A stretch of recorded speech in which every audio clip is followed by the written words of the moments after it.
Welcome back to the Williams, Elleby, Howard, and Easter YouTube channel. I'm Joel and this is Mark. Today we're going to talk about birth injuries and lawsuits that involve medical malpractice and injuries to someone during the birthing process.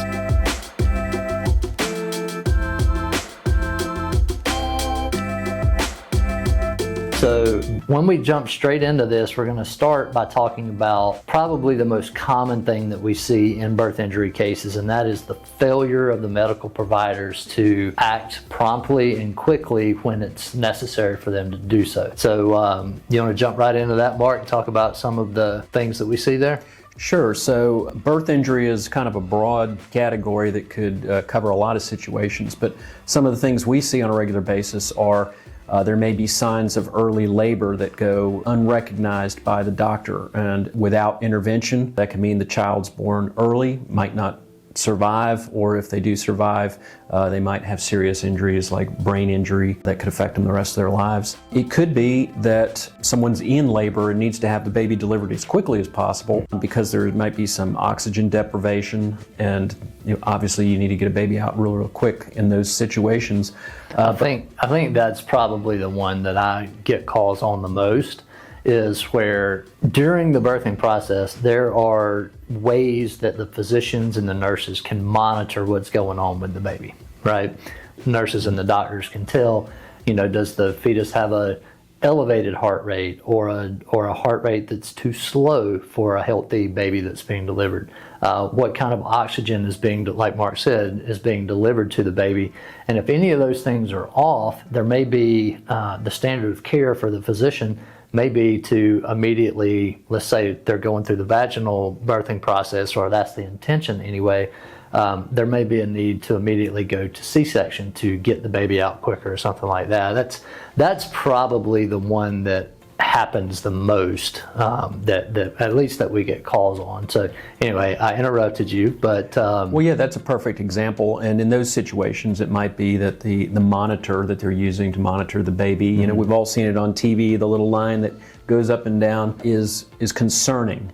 And it might be a situation where they need to get someone out by emergency C-section, but decide to take their time, in which case the baby's oxygen levels are going down, and that causes brain damage, can cause death. And prolonged labor is part of that as well. I mean, delaying labor longer than you should so that the bad conditions the baby's going under persist. Yeah, and I think also we're kind of talking about once labor has already started at this point, and not taking, if something goes wrong, not taking the necessary steps to get the baby out. But you could also have situations where something is going wrong with the baby, and say the mother's at 22 weeks, 20 weeks even, and there's, the doctor just needs to keep that baby in there another 5, 6, 7, 8 weeks if possible, to dramatically increase the chances that the baby is born alive or born without health problems. So you can also run into cases where the doctor doesn't identify situations where somebody may have a high-risk pregnancy, so they're not monitoring them as closely as they should if they don't recognize that it's a high-risk pregnancy, or even if they do recognize that it's a high-risk pregnancy and there's something going on, they don't take the necessary steps to try and keep the baby in the mother as long as they can. Yeah, and time is the critical factor there, because there's two things that can help a baby in those types of situations, and one is time inside the mother, and the other is potentially drugs like a steroid that could help kind of beef up the baby's system so that even if it is born early, it's going to have a much better chance of having less issues. Yeah, and all of these things, no matter whether it's trying to keep the baby in its mother longer or to deliver the baby faster, if you're going to bring a medical malpractice case, you have to have an expert who would, ideally be an OB doctor that could come in and talk about what the standard of care is, or what the doctor or nurse should have done in this situation in order to prevent whatever the harm was that was caused. But you have to get those experts, at least in the state of Georgia, even to file a lawsuit. And those can be very expensive, which is one reason why it can sometimes be difficult to find a lawyer to handle a birth injury case. Yeah, any type of medical malpractice case requires experts, but birth injury cases are some of the most expert-intensive type cases there are. Like Joel said, not only do you need a doctor to say that this was below the standard of care, but you have to have a doctor who can say that earlier intervention would have made a difference. And then you might need another expert to talk about the damages and to say if this had been done earlier, these damages would have been prevented. Yeah, and we kind of refer to that as being the standard of care. The standard of care, was there a mistake made? So you need an expert for that. Then there's another element, what we call the causation element, and that's in any case, even a car wreck case. Did this wreck cause those damages? But did the mistake of the doctor cause the injury to the child? And then you have to prove what are the damages to the child, which can be a lot more difficult than a case where somebody, say, just breaks their arm and we know the damages are they had to have surgery and a rod and screws put in, and these are the limitations they may have. But the injuries to the baby can't come and say, oh, well, this hurts or that hurts, or you can't say, you know, the baby's cognition was going to be this had the negligence not occurred, but now it's this. It's more difficult than just saying, hey, the arm was broken and this happened, so you often have to have an expert witness to come in and support that. And you know, we could probably do an entire video on the types of experts you need to show damages for somebody who has a lifelong problem, but you might have to hire an economist to talk about the amount of money it's going to cost. You might have to have what's called a life care planner come in and say, these are the medical needs for the child for the rest of their life. So you can see it adds up pretty quickly. Yeah, usually at a minimum, you're going to be looking at least 3 experts, and just the least complicated birth injury case you can deal with, but you're more likely going to be looking in the range of 4, 5, 6 experts to take the case all the way to fruition. But speaking of experts, one thing that I'm always interested in is cases where there's too much force used to deliver the baby.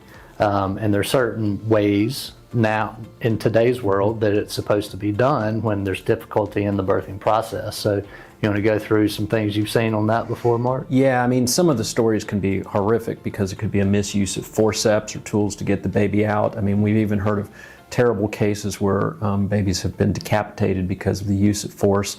But one of the things you see most often are known as shoulder dystocia or Erb's palsy cases. And that might be that too much force is used in getting the baby out of the birthing canal, and that can destroy the nerves in the shoulder, which then causes lifelong problems because an arm might become, very useless, or half of what it could have been.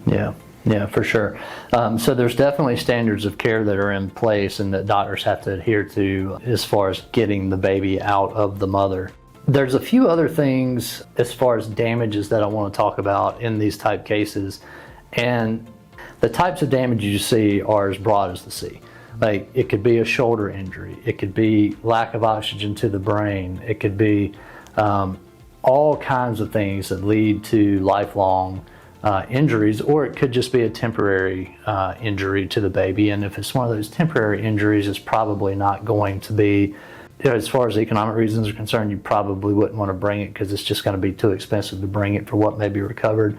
But when you're talking about a newborn child that presumably has a full life to live, and they have significant damage that are going to require medical treatment over the course of their life, you got to talk about, okay, well, who's bringing the claim? Like, who has the right to bring the claim? Is it the parents bringing it for themselves? Is it the parents bringing it on behalf of their child? Like, how does that work? Sure. So there's a couple categories of that. I mean, first, if mom is injured herself in the birthing process, then she has a claim for her own personal injuries, and her spouse might have a claim for injuries as well. But typically speaking, you would have two types of claims. The baby would have a claim for injuries to themselves, pain and suffering, bills into the future once they become an adult. And real quick, the baby's claim, obviously a newborn baby can't bring a claim by themselves. It's normally going to be the parents that bring the claim on behalf of their child. Sure. Then the parents can bring that claim on behalf of the child for the child's injuries, but the parents have their own claim as well, which is medical expenses until a child is 18 years old. And in some of those cases, those medical expenses from birth to 18 can rack up into the millions of dollars depending on the situation. We could probably have a whole other video on the statute of limitations for these claims too, but generally speaking, you want to count on 2 years because the parent's claim is subject to a 2-year statute of limitations. Yep. A few other things that we're just going to touch on briefly because we're in Georgia. These claims are not claims that can be brought in the state of Georgia, but they can be brought in some states, and that's wrongful birth and wrongful life. My understanding of it as a Georgia lawyer looking out is that a wrongful birth claim is a claim that the parents can bring on behalf of a child who maybe had a condition in utero that the doctors did not let the parents know about, so the parents didn't have the option of whether to terminate that pregnancy before the child was going to be born with some kind of severe medical condition that was going to make their quality of life very low. Wrongful life, which I think would be a really hard case to bring, would be brought on behalf of the child that's born with the disability. Those claims tend, whether you can bring them, tends to vary a lot from state to state because quite frankly, it also brings into the discussion politically hot button issues like abortion, when life begins, and all of those kind of things. And typically the laws of the state on whether you can bring those claims or not are going to be influenced by the political environment of whatever state it is.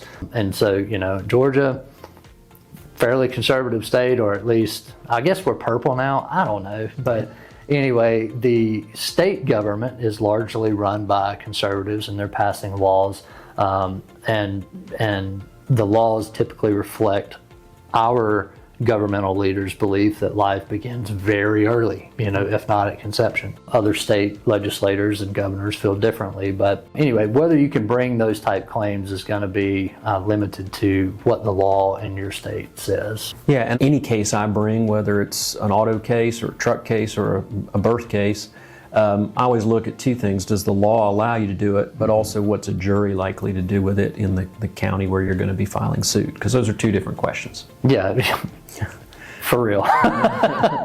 Big difference in those questions. Just because you can bring it doesn't always mean you should. Exactly. Whether you can, step number one, whether you should is step number two. But anything else on birth injury cases as far as damages to the child is concerned? No, I think we've covered it. I mean, obviously death of a child would be one of those, but then lifelong injuries, brain injuries, they tend to be just really complicated cases with a lot of moving parts, very expensive, and unfortunately oftentimes, tragic outcomes. Yeah. All right. Well, we do handle birth injury cases here at Williams, Elleby, Howard, and Easter. So if you are in the state of Georgia and you have a question about whether you might have a case, you can reach us pretty easily at 833-LEGAL-GA. But otherwise, we hope this video has been helpful to you. If so, give us a thumbs up, hit that subscribe button, and we will see you next week.